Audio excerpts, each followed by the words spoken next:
কৰিছে 10,000 টকা। প্ৰমোদ তামুলী নাজিৰা জিলা।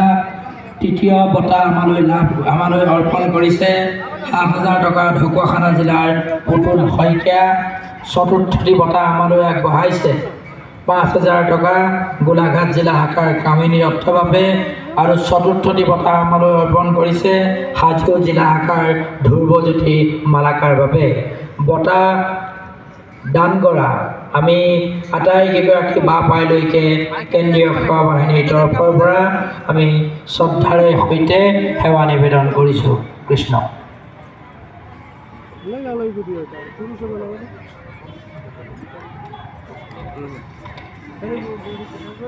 আৰু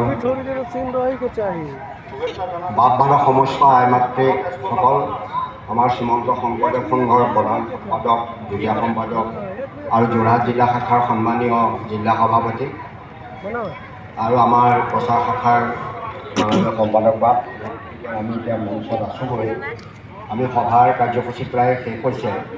ইতিমধ্যে পদাধিকাৰ বা ইতিমধ্যে সময়ে সময়ে তেখেতৰ মন্তব্যসমূহ দিয়ে গৈছে।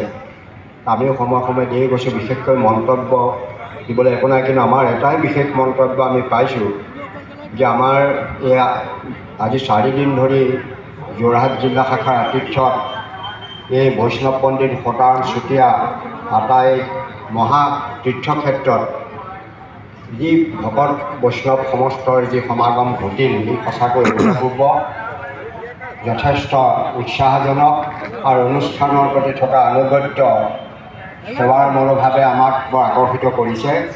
আমি এই সভালৈ অহা বিভিন্ন ঠাইৰ লোকসকলক আমি তেখেতসকলৰ প্ৰতি সেৱা নিবেদন কৰিছোঁ। তেখেতসকলক ভগৱন্তে কৃপা কৰক, এই অনুষ্ঠানৰ প্ৰতি আস্থা বিশ্বাস যাতে সদায় থাকে, তাৰ প্ৰতি সকলোৱে যাতে এই অনুষ্ঠানৰ নীতি আদৰ্শৰ প্ৰতিও যাতে আকৰ্ষিত হয়, তাৰ প্ৰতি আমি ভগৱন্তৰ চৰণত প্ৰাৰ্থনা জনালোঁ। লগতে সকলোকে আহ্বানো জনাইছোঁ। আৰু লগতে আজি কাৰ্যসূচী যিখিনি ইয়াত হৈছে আপোনালোকে পাইছে, উদ্বোধক বাপৰ ভাষণ সুন্দৰ হৈছে। তাৰ পাছত আপোনাৰ আমাৰ মুখ্য অতিথি দৈমাৰী বাপৰ যি শ্ৰুতিমধুৰ ভাষণ আপোনালোকে শুনিতো বহুতেই আনন্দ লাভ কৰিছে।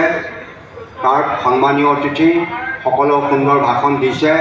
আৰু আমাৰ বিশেষকৈ নিৰ্দিষ্ট বক্তা এটা সুদীৰ্ঘ ভাষণ দিলে সদৌ অসম ছাত্ৰ সন্থাৰ সভাপতি অপূৰ্ব শৰ্মাই এটি সুন্দৰ ভাষণ দিলে আৰু শ্ৰীমন্ত শংকৰদেৱ সংঘৰ দায়বদ্ধতাৰ সম্পৰ্কে সকলোকে অৱগত কৰিলে।